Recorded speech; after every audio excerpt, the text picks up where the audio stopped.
Bueno, chicos, vamos a explicar las proposiciones subordinadas de relativo. Ya os dije con anterioridad que fuerais leyendo lo que nos decía el libro. Lo primero que veis es que el libro lo llaman oraciones subordinadas, aunque nosotros tenemos que llamarlo proposiciones, ya que es una parte de una oración compuesta. Lo primero que tenemos que saber es reconocer cuáles son los relativos en latín. Mirad, aquí a modo de pizarra tengo yo mi cuadernillo. El pronombre relativo por excelencia es qui, quae, quos. Ese no lo tenemos que saber como nuestro propio nombre porque sale muchísimo en selectividad. Es decir, que tenemos que saber perfectamente cómo se declina. No hay que confundirlo con otro pronombre que se parece mucho, quis, quae, quid, que en realidad no es un relativo sino un interrogativo. Es decir, como el tisti griego. No hay que confundirlo, muchas formas son iguales, pero no hay que confundirlo.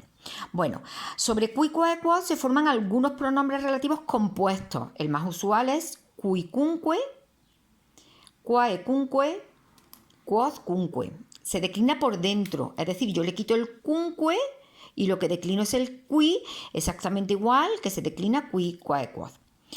Bueno, pero una subordinada de relativo no solo puede estar encabezado por el pronombre relativo, sino también por un adverbio relativo, un adverbio de lugar. Como por ejemplo ubi, que significa en dónde, quo, a dónde, unde, de dónde, o qua, por dónde.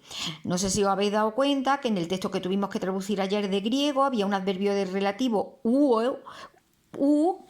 Aquí tengo la oración. A ver si lo encuentro. Aquí. En el que me decía, ¿os acordáis? Vio las barracas donde... ¿Vale? Esto es una proposición subordinada adjetiva de relativo que se refiere a esquenas, a las barracas. Pues esos mismos adverbios los tenemos en latín. Ubi, quo, unde o qua. Pero en realidad lo más usual es que las proposiciones de relativo lo que lleven es el pronombre qui, quae, quos. Ahora vamos a ver, ¿cómo concuerda este pronombre con su antecedente? Pues mirad, concuerdan en género y en número. Es decir, tiene que tener el mismo género que el antecedente y el mismo número. ¿Y qué pasa con el caso? No concuerdan en caso. Cada uno lleva el caso que necesita para la función que realice en su oración. Es decir, el antecedente estará en el caso que necesiten en su oración y el relativo estará en el caso que necesiten la suya. Alguna vez pueden coincidir, pero eso es una coincidencia, no una concordancia. Aquí tenemos un ejemplo. Los niños a los cuales veo son pequeños. Aquí tengo el sujeto. Lo primero que tengo yo que hacer cuando encuentre una proposición de relativo es poner una flechita que relacione el relativo con su antecedente para acordarme de meterlo todo en la misma caja. Los niños a los que veo. Esto todo junto sería el sintagma nominal sujeto. Pueri es el núcleo y la proposición de relativo hace función de adyacente. Veis que pueri está en nominativo plural porque es el núcleo del sujeto, mientras que quos está en acusativo plural porque es el complemento directo de su oración. Sin embargo, ambos son masculinos y ambos son plurales, es decir, ambos concuerdan en género y en número. ¿Vamos bien, chicos?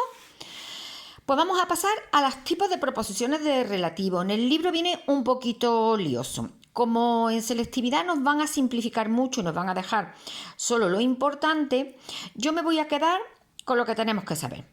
Las proposiciones de relativo pueden funcionar como adyacentes o pueden estar sustantivadas. Es decir, estas son las dos funciones de las proposiciones de relativo. Funcionan como adyacentes cuando llevan antecedente. El antecedente será un sustantivo o un pronombre, como aquí, los niños a los que veo. Esta es una proposición subordinada adjetiva en función de adyacente. Tanto si llevan un pronombre relativo, aquí tenemos uno, como si llevan un adverbio. Por ejemplo, domus ubi habito, magna es, la casa donde vivo es grande. ¿Veis? Aquí el adverbio funciona como nexo y me relaciona la proposición de relativo con su antecedente domus. Y sustantivada. Las sustantivadas las puedo reconocer porque no llevan antecedentes. Si me quedo con la de arriba, con pueri quos video, si le quitara el antecedente pueri, mirad, quos video parvisunt.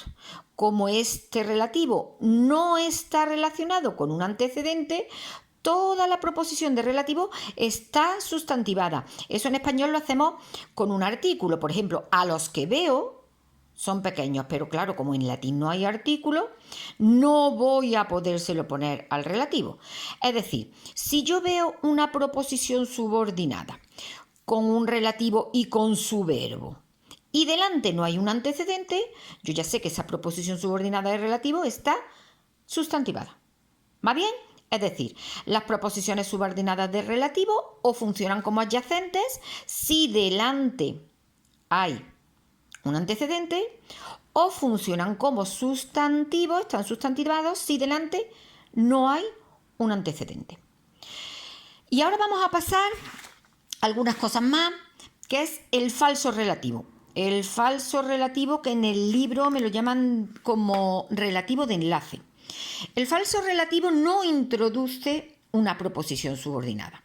Es un relativo que va después de una puntuación fuerte, de un punto y coma, y no introduce una proposición. Ese relativo funciona exactamente igual que si fuese un determinante y lo vamos a traducir por un demostrativo. Nos ha salido mucho en los ablativos absolutos, ¿os acordáis? Quare audita, oída esta cosa. Esto no puede ser una proposición subordinada porque no tiene verbo. Es un participio, pero no lleva verbo en forma personal. Y esto no puede tener ningún antecedente porque va en mayúscula y empieza la oración. ¿Qué hago con este relativo? Pues traducirlo como falso relativo por un determinante. En este caso me queda muy bien el demostrativo. Oída esta cosa. ¿Va bien?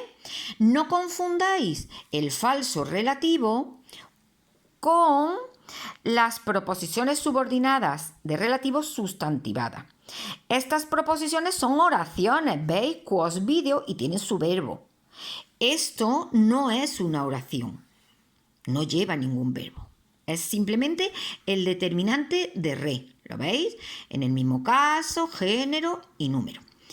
Y ahora vamos a pasar al modo verbal en las proposiciones de relativo. Mirad, normalmente, es decir, en el 99,999% de las veces, el modo verbal de una oración de relativo es indicativo.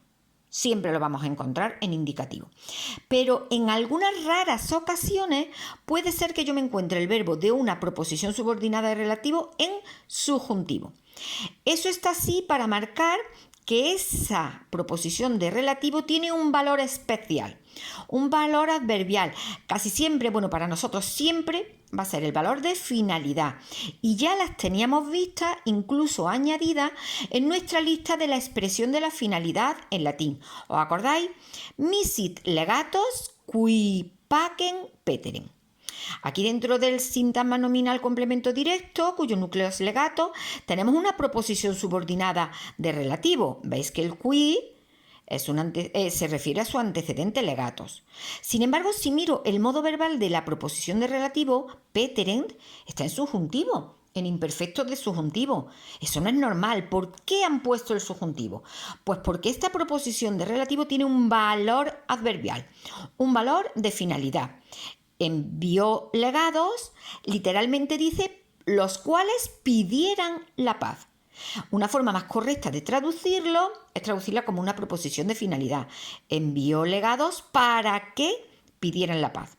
Que yo lo traduzca con un valor final no quiere decir que lo pueda analizar como una subordinada adverbial, Sigue siendo una proposición subordinada adjetiva de relativo, pero con un matiz de finalidad.